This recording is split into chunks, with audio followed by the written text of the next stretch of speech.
মাত্র 10 মিনিটে তৈরি করে নিন আলুর পরোটা।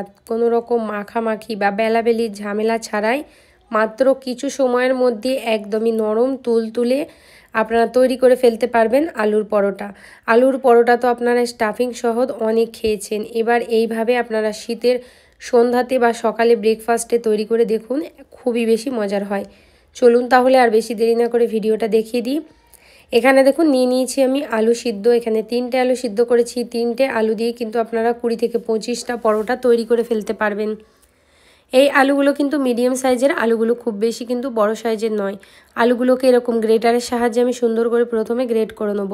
এমনভাবে গ্রেট করবেন যাতে আলুগুলো কিন্তু পুরোপুরি লাম্পস ফ্রি হয়। দেখুন একদম কিন্তু এরকম, বা আপনারা ম্যাশ করেও নিতে পারেন যদি আপনাদের কাছে ম্যাশার থাকে। তো এবার আলুটা আলাদা করে রেখে দিয়ে এবার আমি একটা বড় সাইজের বাটির মধ্যে নিয়ে নেব 1 কাপ পরিমাণ আটা, হাফ কাপ পরিমাণ ময়দা। এটা আমি আরও বেশি সফট হওয়ার জন্য ময়দাটা ব্যবহার করেছি। আপনারা চাইলে পুরোটাই কিন্তু আটা ব্যবহার করেও করতে পারেন। দিয়ে দিলাম 1 চামচ পরিমাণে নুন, সাথে দিয়ে দিচ্ছি 1 চামচ পরিমাণ গোলমরিচের গুঁড়ো। এর সাথে ব্যবহার করলাম 1 চামচ পরিমাণে চিলি ফ্লেক্স, আর তার সাথে আমি দিয়ে দিলাম হচ্ছে চাট মশলা 1 চামচ। আপনাদের কাছে চাট মশলা না থাকলে আপনারা ম্যাগি মশলাও ব্যবহার করতে পারেন। সাথে এখানে দিয়ে দিলাম হাফ চামচ মতো হলুদের গুঁড়ো। এটা যাতে হলুদ কালার হয় সেই জন্যই কিন্তু আমি হলুদের গুঁড়োটা ব্যবহার করেছি।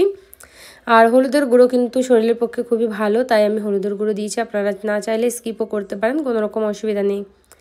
এবার এর মধ্যে জল দিয়ে এটার একটা স্মুথ ব্যাটার আমাদের তৈরি করতে হবে। এখানে আমি প্রথমে 1 কাপ পরিমাণ পুরোপুরি জল দিয়ে দিলাম। তারপরে আরও হাফ কাপ মতো জল এখানে আমি ব্যবহার করছি।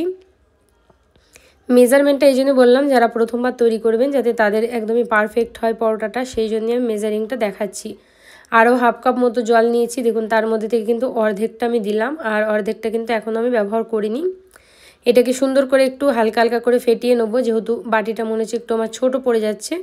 তো দেখুন টোটালি কিন্তু 2 কাপ মতো জল আমার ব্যবহার করা এখানে হয়ে গেছে। এবার আমি সুন্দর করে এটাকে ফেটিয়ে নেবো, যাতে এটা নিচের দিকে পড়ে না যায় আর সুন্দরভাবে ফেটিয়েও যায়, আটাটা যাতে কোনো রকম লাম্পস না থাকে। তো সুন্দর করে দেখুন আটাটা ফেটিয়ে নেওয়ার পরে এবার কিন্তু এর মধ্যে দিয়ে দেবো সিদ্ধ করে রাখা আলু। এখানে আমি টোটালি কিন্তু 2 কাপ মতো জল ব্যবহার করেছি, এখনও কিন্তু তার মধ্যে এক্সট্রা জল আমি দিইনি।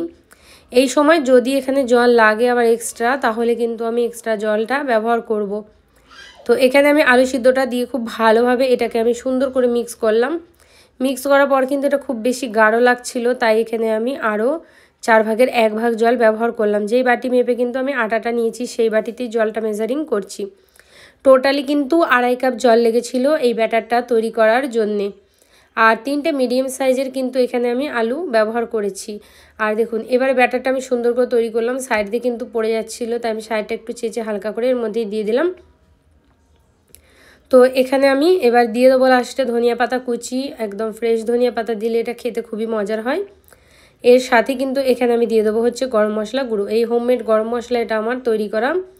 আপনারা যদি এই ভিডিওটা দেখতে চান আমার চ্যানেলে আপলোড করা আছে, আপনারা অবশ্যই গিয়ে দেখে নেবেন বাড়িতে কিভাবে আপনারা এরকম গরম মশলা তৈরি করতে পারবেন, যেটা আপনারা সবেতেই ব্যবহার করতে পারবেন মোটামুটি। এখানে এবার খুব ভালো করে আমি ফেটিয়ে নেবো। সুন্দর করে ফেটিয়ে নিয়ে ব্যাটারটা আমি আপনাদের দেখিয়ে দিই। দেখুন এরকম গাঢ়, থিকনেসটা ঠিক এরকম থাকবে, না খুব বেশি গাঢ় না খুব বেশি পাতলা। এটাকে সুন্দর করে এবার আমি এইভাবে একটু ফেটিয়ে নিলাম। যত সুন্দরভাবে ফেটাবেন এটা কিন্তু ততটাই সুন্দর তৈরি হবে। এখানে দেখুন একদম 1 ফোঁটা তেল নিয়ে নিচ্ছি। তেলটা নিয়ে এবার খুব ভালো করে আমি প্যানের গায়ে লাগিয়ে দেবো। আপনারা চাইলে এটাকে তাওয়াতেও তৈরি করতে পারেন, আর আপনারা চাইলে তেলটাকে মুছেও নিতে পারেন, কোনো রকম অসুবিধা নেই। এতে কিন্তু ভাজার জন্য একদমই তেল লাগে না। আপনারা চাইলে এক্সট্রা করে ওপর থেকে তেল বাটার ঘি দিতে পারেন, না হলে কিন্তু কোনো রকম এটা তেল ব্যবহার হয় না।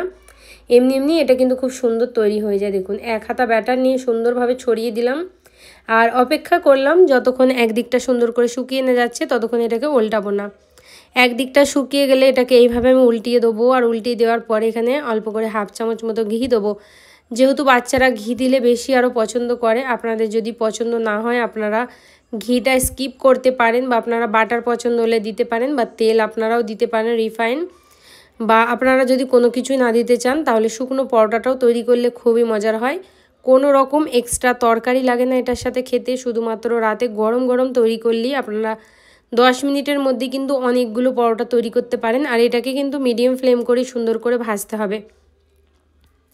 তো আমি এটাকে উল্টিয়ে পাল্টিয়ে চেপে চেপে খুব ভালো করে আমি মিডিয়াম ফ্লেম করে ভেজে নিয়েছি। ভাজার পর দেখুন সবগুলো পরোটা কিন্তু একদম রেডি।